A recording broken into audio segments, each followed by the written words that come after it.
Hi, this is Anaya. Welcome to the channel. Let us first thank our Most High for this time, His glory, kindness, and mercy. So it's been a moment since I've been on here, but we're going to go over some potential dates pertaining to our Hebrew New Year and Passover. In times past, I've calculated the Hebrew New Year by the new moons and spring equinox, where the first new moon after the equinox marks the beginning of the Hebrew New Year. This is the new moon chart for 2025, and this is the spring equinox date for 2025.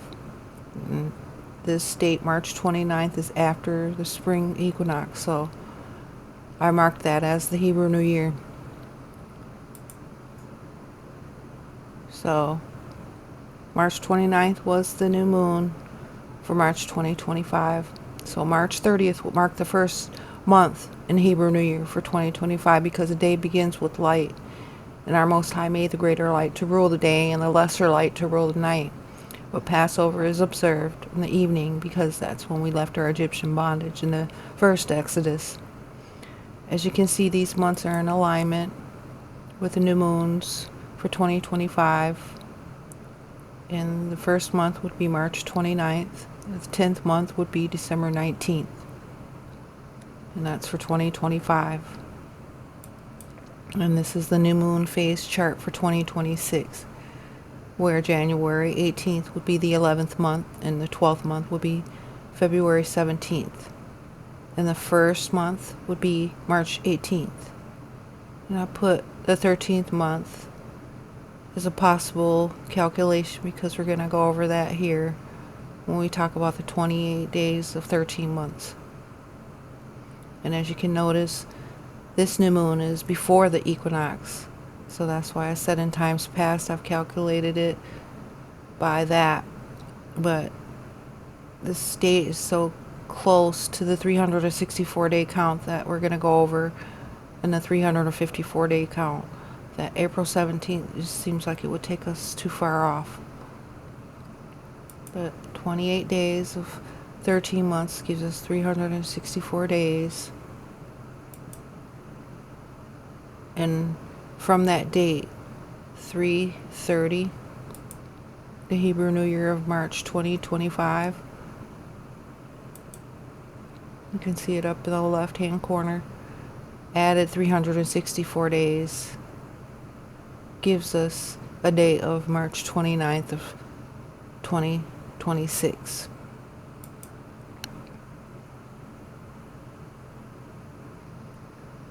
And the Hebrew New Year would be March 30th. And we would count the first day for March 30th, the 6th day for the 4th, and Passover on the 12th.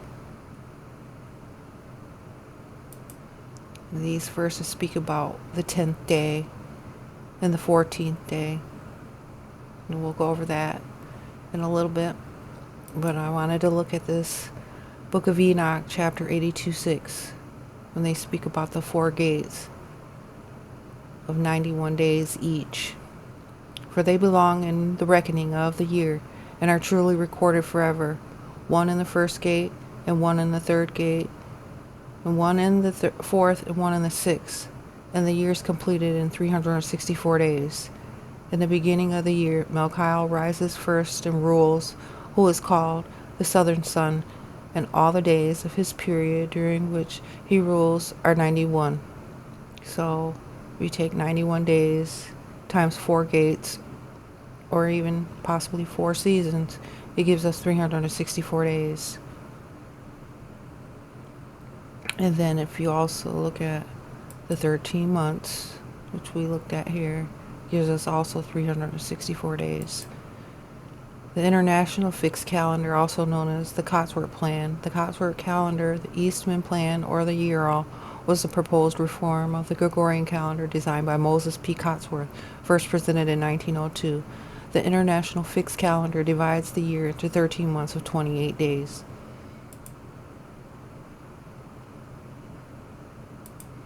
And this is another chapter of the Book of Enoch, 74, 12, and 13. And the moons conducts the years exactly, all of them according to their eternal positions. They are nearly neither early nor late, even by 1 day, but change the year in exactly 364 days. In 3 years, there are 1,092 days, and in 5 years, there's 1,820 days, so that in 8 years, there are 2,912 days. All of those come from 364 days.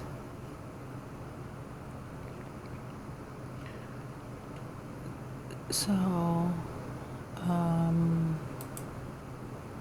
the Jewish Hebrew calendar is a lunar solar system, meaning its length varies to keep in sync with both the moon and the seasons. An ordinary year has 353 days, 354 or 355 days, while a leap year containing an extra month has 383 days, 384 or 385 days. Leap years occur 7 times every 19 years. So 354 days we're going to look at, because that's going with our calculations of 6 months of 29 days, 6 months of 30 days. And those months alternate on the Hebrew calendar with 2 months that could possibly alternate from 30 or 29 days. But if we take those days in months, 6 months times 29 days and 6 months times 30 days gives us 174 and 180. And add those together, it gives you 354 days in a year. And if you take and add 354 days to the date of last year's Hebrew New Year, it takes us to March 19th of 2026 for the Hebrew New Year. And the new moon is March 18th, so these two dates, March 18th and March 19th, are before this equinox. March 19th would be the Hebrew New Year, with Passover possibly being on April 1st, today.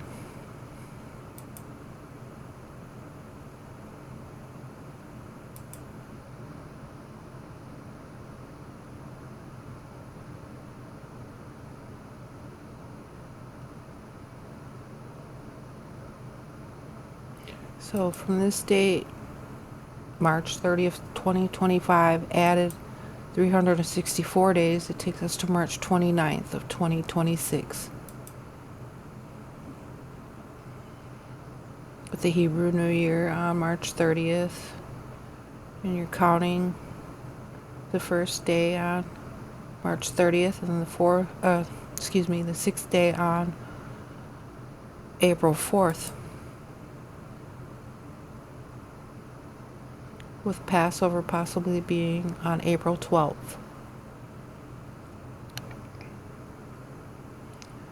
So just look at those dates again. March 19th.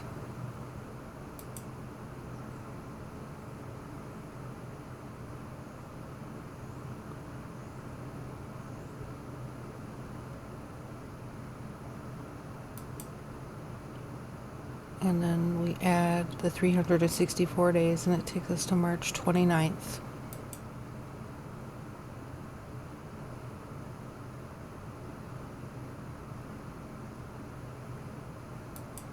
With Passover on the 12th. So this is still a little bit confusing. Nothing is for certain. It was just some dates that I wanted to share. I wanted to read these Bible verses. Exodus 12, 2, 3, 6, and 7. This month shall be unto you the beginning of months. It shall be the first month of the year to you. Speak ye unto all the congregation of Israel, saying, in the 10th day of this month they shall take to them every man a lamb according to the house of their fathers, a lamb for an house. And you shall keep it up until the 14th day of the same month, and the whole assembly of the congregation of Israel shall kill it in the evening. And they shall take of the blood and strike it on the two side posts on the upper door post of the houses wherein they shall eat it. So that will be all for now. I thank you for listening and watching. May our Most High forgive, heal, guide, and protect us, and give us strength and all the things we need to survive and thrive. In His Most High glory and honor I plead. Thank you.